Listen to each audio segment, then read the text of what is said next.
Le case arrampicate, tutt'uno col monte che sembra sorreggerle, s'affacciano su Valla Pisina e non s'affannano a guardare sotto. Sono borghi, quasi appesi sul Col Visentin da una parte e sul Cansiglio dall'altra.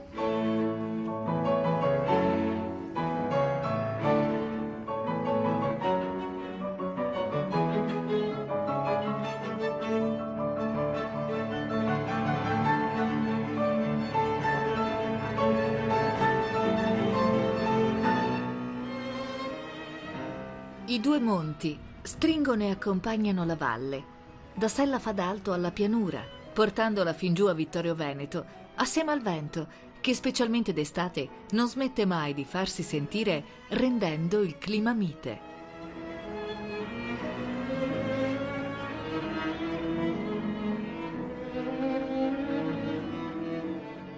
È la valle dei borghi, ma anche dei laghi, come scopriremo nel lungo itinerario.